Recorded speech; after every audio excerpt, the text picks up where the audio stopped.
Hi, I'm Jay Phelan. And I'm Terry Burnham. We're here to talk about our book, The Secret Syllabus, a guide to the unwritten rules of college success. We wrote the Secret Syllabus to help college students achieve their goals, and specifically because we see so many students who take actions that appear to be counterproductive and inefficient. College is not high school. It's an alien culture. The methods and strategies that worked in high school typically will not suffice when you get to college. So college is an alien culture, and the information you need to navigate that world is not written down in the syllabus. If you attempt to wing it, use your gut or your instinct, you're likely to fail or be extremely inefficient. So let's look at some of the stuff that we cover, starting with, say, a question like this. Would you let a 10-year-old make one of the most important decisions of your life? We'll answer that. But first, I want to say that most of the standard advice that you'll hear is either unhelpful, make sure to go to class, or it's incomplete. There's also another category of advice that you'll get that's just simply wrong. Consider this. The sooner you commit to a major, the better a candidate you'll be for a good job, graduate school, and everything else. Imagine this scenario. Two students come across each other, say, in the cafeteria. One says, I'm pre-law. I've wanted to be a federal public defender ever since I was a little girl, 10 years old. I've just finished a summer internship working for the Innocence Project, and for the past 3 years, I've volunteered at a legal aid society. How about you? Student 2 doesn't have a major. They don't have a plan yet. Typically, they feel bad about themselves and everything else. They're getting behind. They're not going to do as well. In the Secret Syllabus, we look at the data because the data say it's actually switched. We'll explore why student 1 maybe isn't in as great a place as it looks like they are, and why student 2 might be in a better place exploring what it is that they're going to do. Or consider this. Florian knew since the time he was a little boy that he wanted to be an orthopedic surgeon.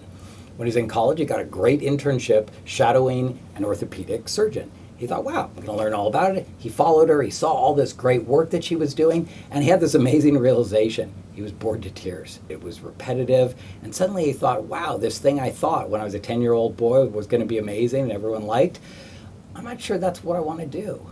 Is that a failure? Is that a setback? Or is college the perfect time to explore more who you are, what it is that you want to do?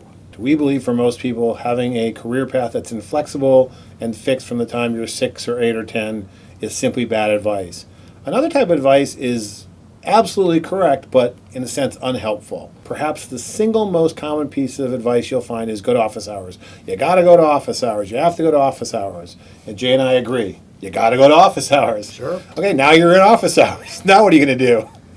And the answer is, no one tells you. So what you might do is do what one of our students, Isabella, did. I've got a question about problem 3. When I'm done with problem 3, I've got a question about problem 4, problem 7, problem 11, problem 21, and problem 27. Isabella is completely within her rights to come to office hours and ask about the problem set. But if you think about your life as a college student, you're being told what to do all the time. Here's a situation office hours. It's the only one that we can think of where you control the agenda. You can ask about the problem set, but you can also ask a different sort of question. For example, what's the best way to learn? How did you get interested in research? What were your motivations? If you were a student in this class, how would you spend your study time? These questions are much more likely to have a big impact on the trajectory of your college life than asking for more help on the problem set. Another subject that everyone is confronted with when they get to college is, how do you study? Decades of rigorous educational research has revealed how we should study to learn most effectively. Have you been taught how to study most effectively? Probably not. Turns out if you haven't been taught what the methods are, then you need to learn them. This is effective for everyone. You are entering a new and alien world. What do you need? Well, you need a mentor. Think of Luke Skywalker and Yoda. Yoda knows the world better than Luke, and he can speed up the learning process for Luke by helping as a mentor. That's our goal. We did all sorts of silly things and wasted time in college. We have learned a lot, and our goal is to transfer that knowledge to you to be more efficient.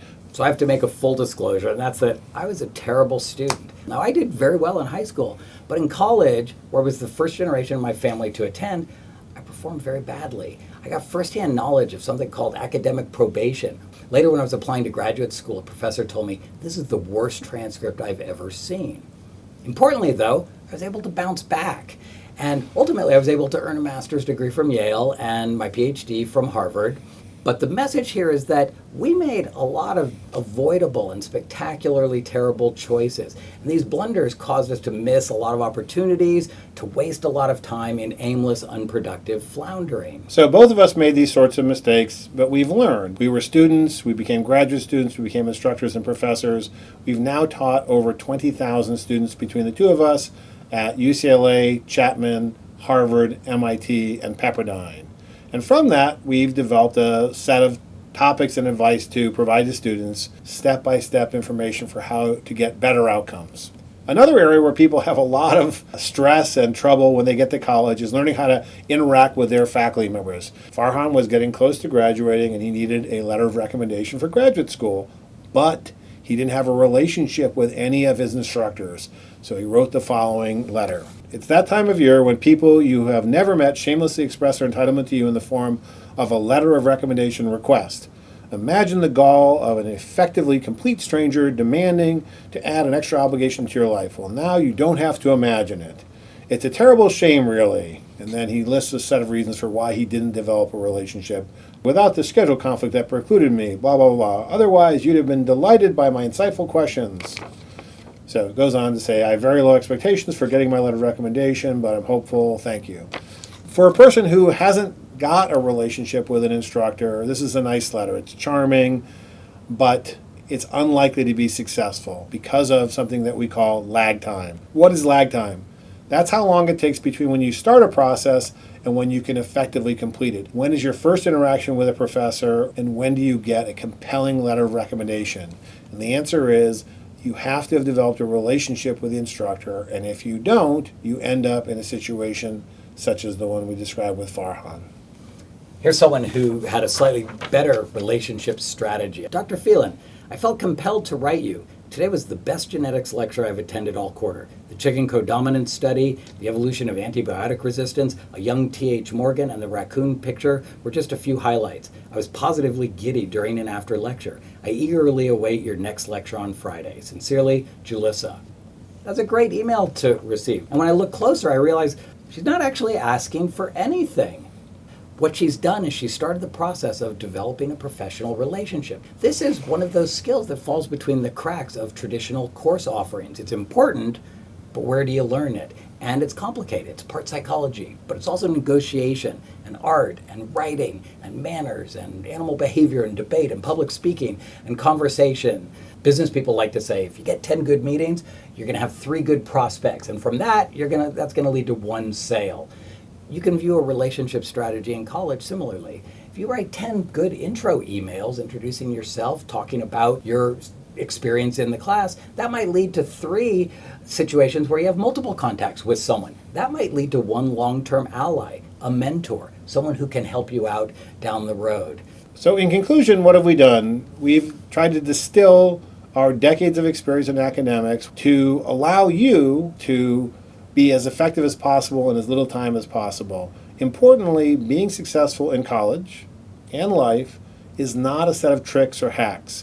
In summary, what we want you to be is not just an effective student, but an effective person. We hope that you'll get to trust the secret syllabus, come back to it over and over again, and use it to make your life better. In this, we can serve as your mentor, your Yoda, your coach, your inspirational speaker, your trainer, your therapist, your tour guide, your tutor, an older sibling, and your professor. It's all wrapped into one. You got this.